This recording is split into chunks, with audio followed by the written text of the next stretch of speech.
Hey everyone, welcome to Above, Down, Inside Out. I am Dr. Natasha Nelson. I am so excited about today's episode. It is part 2 of the continuing series called Your Body Knows. And the first part was the feet and the ankles. And so as we move up today, we're going to talk about the knees because wow, there's so much information that's contained in the knees. And the emotional aspects and the metaphysical meaning and just food for thought as we continue about the 5 pillars of health. So I want you to think about the knees themselves. So structurally, just to give you a little background, there are 3 bones. You've got the big bone, the femur, the tibia, the patella.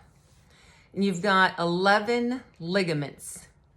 There's the big 4 that most people are familiar with. The cruciate ligaments, so you have the ACL, the PCL, the 2 collaterals, the medial collateral, lateral collateral. You also have 2, and there's others, but those are the 4 big ones that when there are knee injuries or sprains, those are part of the everyday, that most people are familiar with. So think about the knees, really what they do. They are the big part of the leg that allows you to move. The function of the knees is about movement. It's about jumping and running and everything, action, direction. Because without knees, the legs don't bend. So they can't actually function. So thinking about the knees, it's like the cross points of the leg. It's the ability to bend, to stand. It's what gives you stability. The ability to jump is based on how deep of a squat your body can move in, which requires strength and integrity of the knee. The big muscles, the quads, there's 4 muscles in there. They attach into the knee. And so, in sports, but in life, the strength of the legs, the strength of the quads, about speed, about strength, it's about power, it's about force, really comes from the muscles. And it also is related to how stable and strong and intact the knees are. Otherwise, the muscles, it doesn't matter how strong they are if the knees don't function properly. I played beach volleyball, I played tennis, basketball, and one of the commonalities of most sports is there's always the don't forget to bend the knees, don't forget to hold the squat or the lunge or whatever it is. But it's about the loading of the knees that allows the power and control in a sport. So I want you to think about that as we talk about the meaning of the knees. And of course, it's become more kind of like everyday lexicon with the Game of Thrones talking about, bend the knee, bending the knee, take the knee. And there's a reason for that saying. And behind that saying is really about submission, submitting and to something or someone of greater authority or greater power. I know for me, so it was probably years ago, 2016. I was playing volleyball and I heard the pop in my knee while I was playing, and it was loud. It was like the gunshot sound, and all 4 of us heard it, and I immediately collapsed on the sand, and they had to carry me home. And the days following, my knee was getting swollen, and of course the terror of, oh my gosh, I just damaged my knee, to the fear that I would never come back from that kind of injury in the long term, but I couldn't function in the short term, and how it affected my fears of being able to work because I was still full-time in my chiropractic office and can't adjust if I can't stand and my knee is damaged. But there was a bigger fear, which was my inability to function and move physically, not just sports, but my daughter, she was little at the time, and being able to be active. And at the same time, what was going on for me emotionally was a lot of terror, because 2016 was the year that I ended up closing my office and shutting down private practice.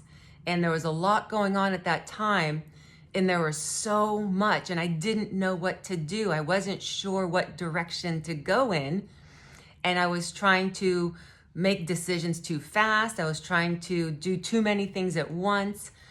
And what this knee injury did for me was it forced me to be home on the couch and unable to go at my full strength, my full force, my full speed.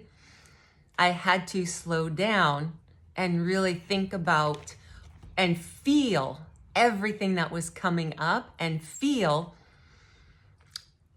into what I was feeling before I could move forward. So I want to look at the knee from that perspective, the emotional component, and what might be happening. And I'm not saying that this is the cause and this is not a blame. The emotional meaning is one layer, one aspect of healing that you can have full control over what's going on at the cellular level in order for healing and repairing to happen. So if you have weak knees, right? They're weak. Are they actually structurally weak, or are your knees, do they get shaky? Do they feel weak? Well, what is that? Feeling weak, weak knee, feeling nervous, feeling unstable. So that's the question. Where in your life might you be feeling weak and unstable? Where in your life are you unsure and unsteady of what you're doing? So these sayings already give us a clue about the emotional meaning of the physical body. So bending the knee, let's go back to that one. The idea of surrendering and bowing. You know, we hear it in Game of Thrones, and you hear it in, archaic language about bowing to a king or the submission to authority. But there's also another place where we bend the knee, and that is in prayer. And feeling like we're dropping to our knees because we don't know what else to do. And there's significance in that, because the knees really are a way to bring us to our knees when we don't know what else to do.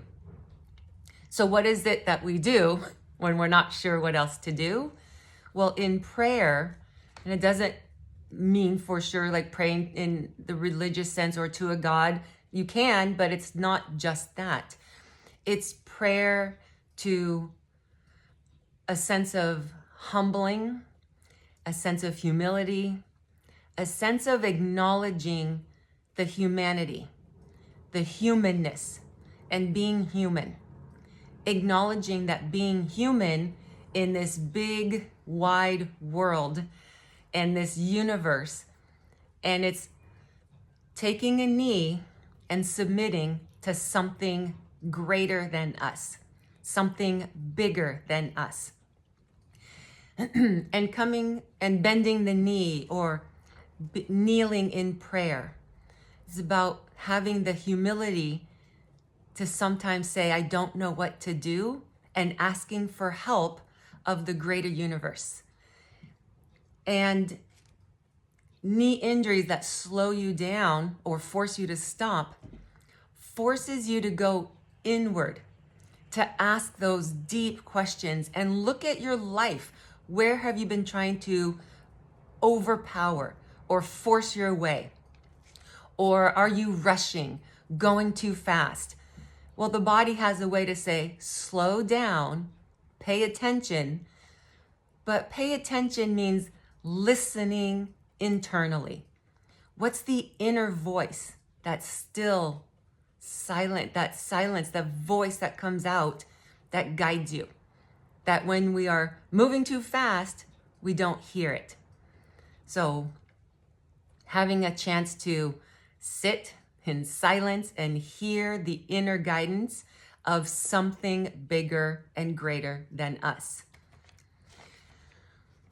Hope that this is making sense, because as you hear this, I'm hoping that you start to go, oh, the knees. Okay, so what does it mean when a knee is injured or just hurt or weak or wobbly? So here are some questions for you. Think about this. When you stand, are your knees locked? Are you rigid in your stance? Like physically holding yourself really rigidly? Or it could be emotionally, something that you're thinking. You are so rigid in your thinking, you don't have the flexibility to move, to flow, to think, to move with ease in your environment. Because you're so rigid in your way, in your beliefs, your absolute need or desire or want to be your way. Oftentimes, that's when we are brought to our knees, when we are forcing our way that is not the correct way for us. And more importantly, we're trying to force our way when it may not be correct for the people around you. Or even more than that, trying to force your way where your way doesn't belong. Doesn't mean it's wrong, it just means it's not for everybody. So those are things that, here are some other things I want you to think about the knees. You know, it's like, how are you feeling about your ability to move with grace and ease in the world?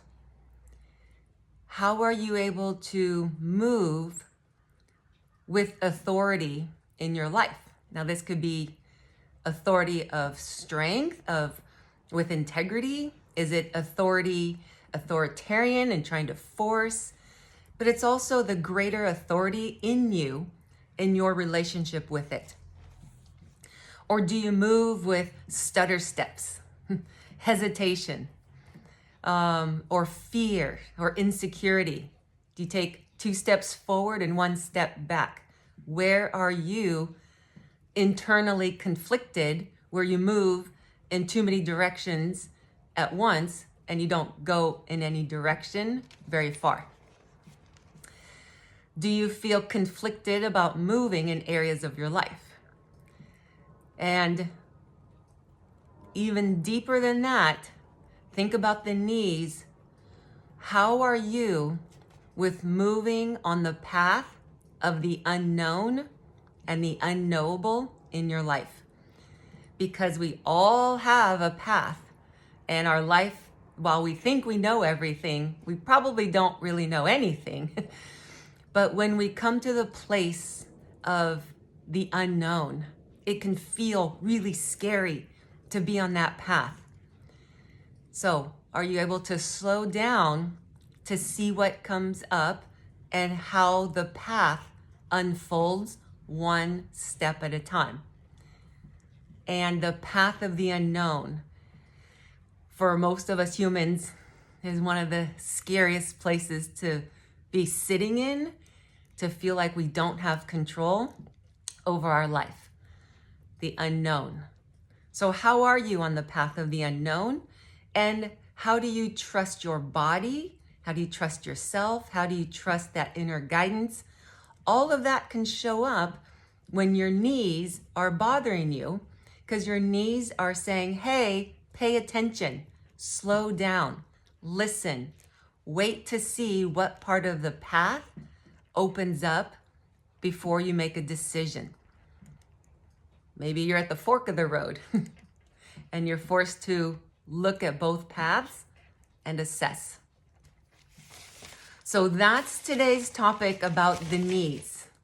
And I want to hear from you. I want to hear how this might resonate with you, or if you relate to any part of the emotional component of the knees and what the knees represent.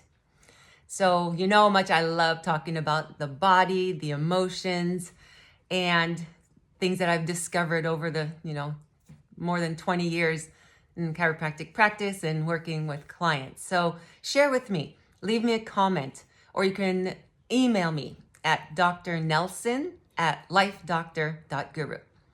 So that's all for today. I look forward to talking with you. Until next time, bye.